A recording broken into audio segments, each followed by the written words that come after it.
So, I wanted to talk about my goals and goal setting for January. And if you have goals with which you are comfortable sharing, leave those in the comment section as well. But kind of what the best thing to do is when you set yearly goals, in my opinion, is to divide them by 12, and those are your monthly goals. But it doesn't always quite work out like that. So, for example, my goal for miles on the year was 1,701 because I got 1,700 last year. And to divide that by 12 would be 142 miles per month. I'm going to get a lot more than that during the summer months.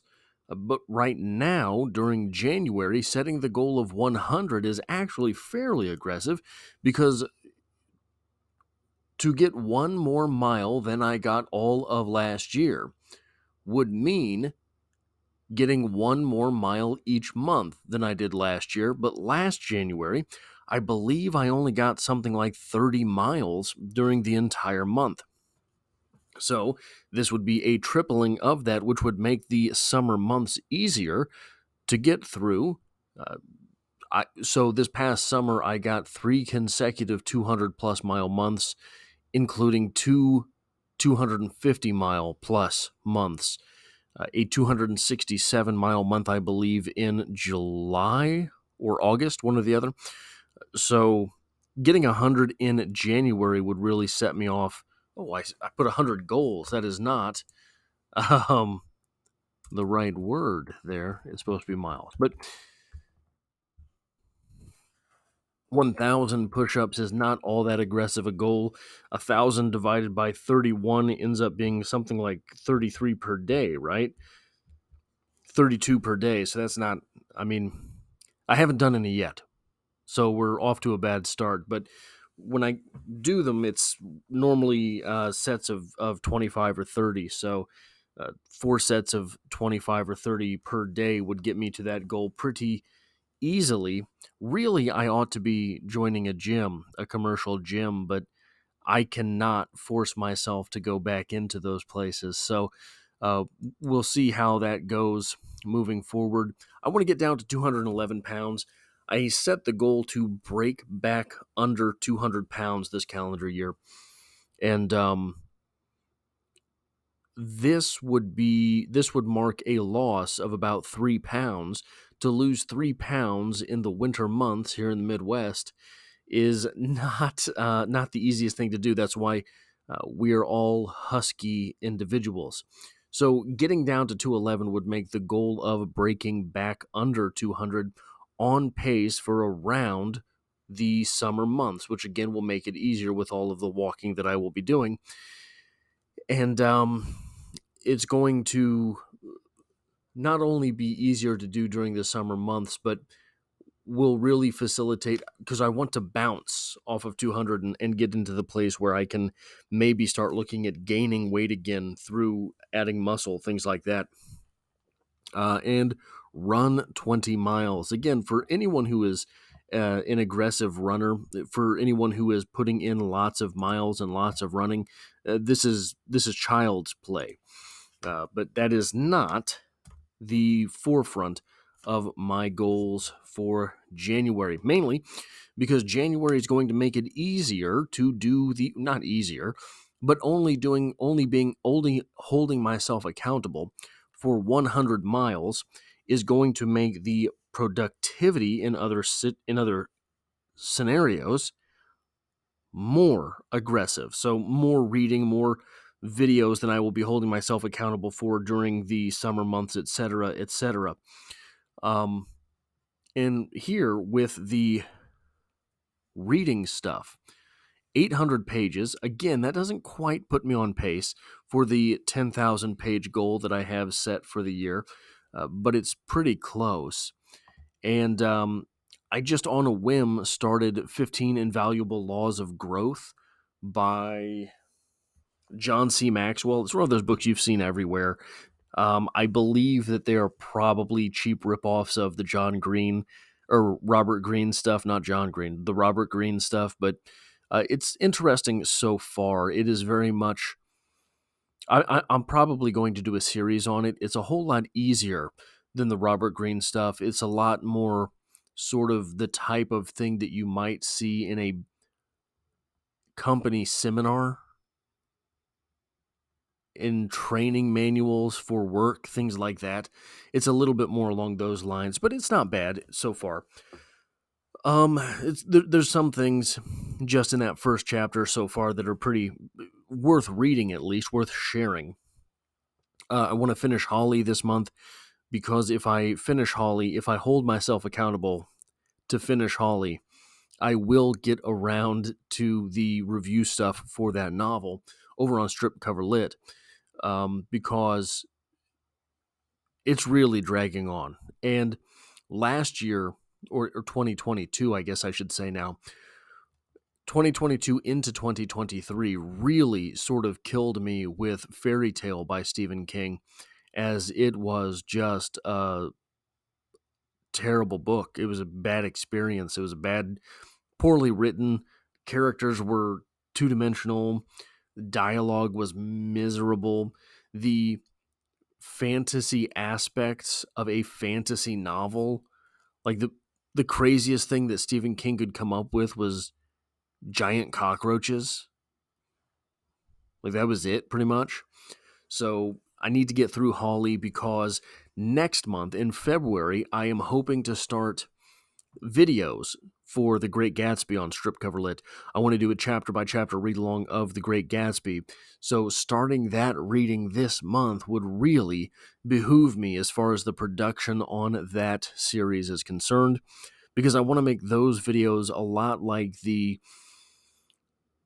A Christmas Carol videos that I made, a lot like the No Longer Human videos that I made, that I kind of didn't finish that series because production got too extreme for me. So getting a head start on that production is going to be what uh, is going to be vital for me.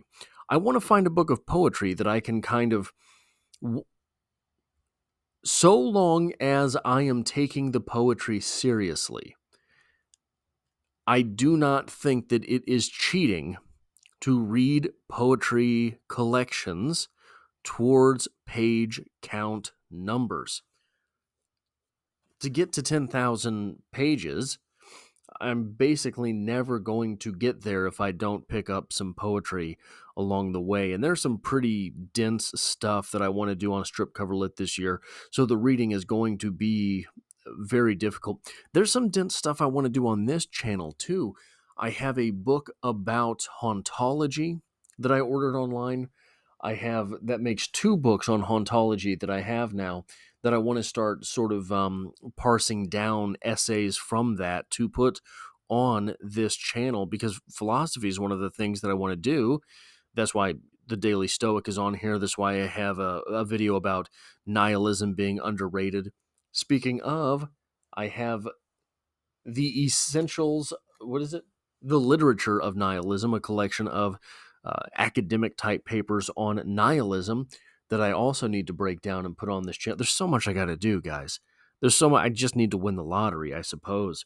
But that's the reading goals. Those are the reading goals that I have for this month. And basically, just a simple goal for Strip Cover Lit is to get 31 videos, get a daily upload done there. I'm doing it so far. I don't want to break the streak. I want to get to 13 consecutive months of daily uploads. I really need to turn on higher production value stuff that I'm doing with the channel. But there's so many bases I want to cover, and I'm never going to get there if I just do one video a week, two videos a week, three videos a week. So I'm trying to cram some of the stuff that I think is important onto the channel without taking a breath, so that by the time I am making those higher production value videos, maybe I will have the breathing room on the channel to take a little bit more time. The type of time that's going to take me. I'm very slow with the technology type of stuff. Two goals for this channel. I want to get 10 videos here, because that seems like a pretty good number to me, and I want to get 250 hours of watch time. I am not awake, apparently. So the 250 hours of watch time, that is a very selfish goal because that's nothing for anyone watching. And it is to build towards monetization for this channel, which I know no one watching any channel wants to hear about the creator's monetization. I understand that. I put a lot of time and effort into videos, and that little bit of sugar, that one little sugar packet in there, would make it a little bit more worthwhile. And there's a lot of ways you can gauge that. Views are one way. So views do nothing towards monetization. I don't mean that, but to gauge whether or not you are creating something which is worthwhile, watch time is definitely a good route to go, right? That means that someone is willing to spend that time with you, willing to spend that time on your channel, willing to dedicate their attention to your video for X amount of time. That's a compliment. That's as big a compliment as you can get, in my opinion, as a creator.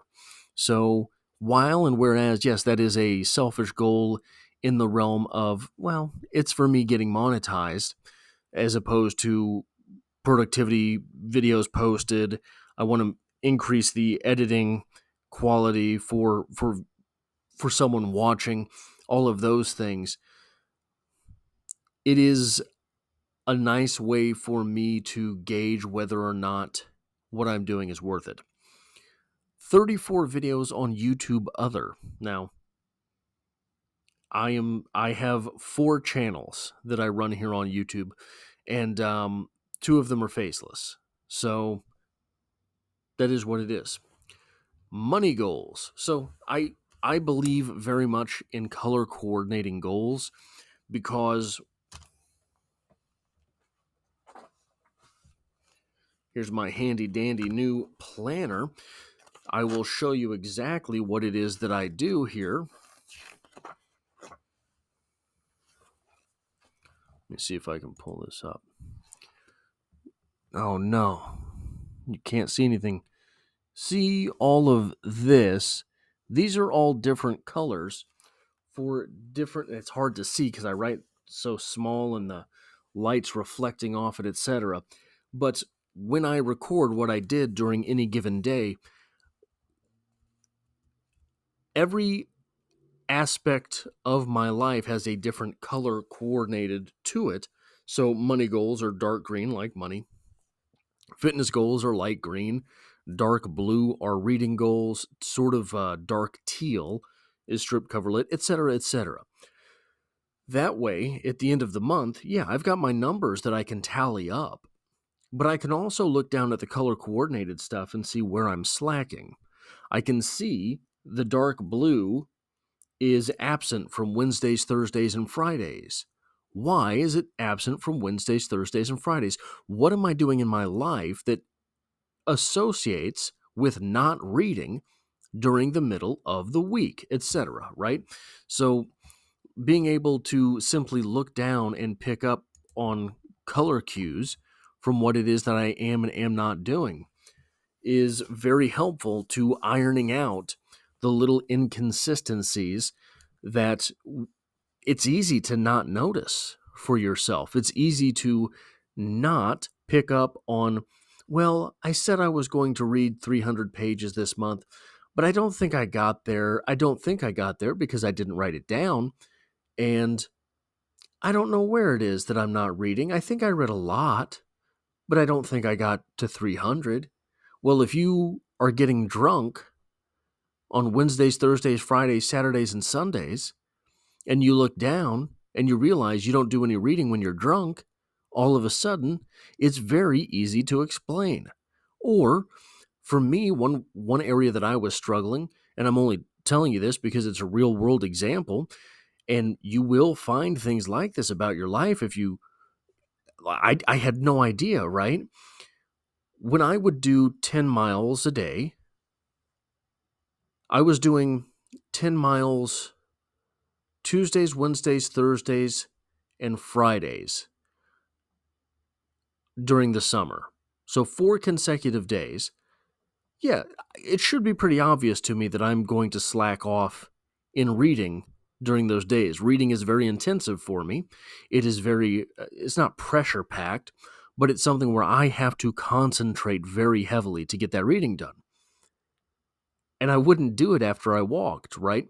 So if I had made the adjustment on my day to where I was perhaps, so I would always get the walking in after work. So I wake up, go to work, get off, go do the walking, and then get my productivity done. I'm still getting that, pumping out 2 videos a day during that time. If I had adjusted my expectations on myself to where, okay, you're going to take this book to work. You have a 15-minute break and you have a 30-minute lunch. You are going to read on your break and your lunch, or else. Or else what? I don't know what I would have threatened myself with, but forcing myself to read during work before I got in all of the miles, it would have behooved me. It would have made the rest of my video making a whole lot easier, and I would have been more productive overall. Instead, on my break and my lunch, I'd put an earphone in, and I guarantee you, I was just flicking through the YouTube shorts, right? Wasting time that way.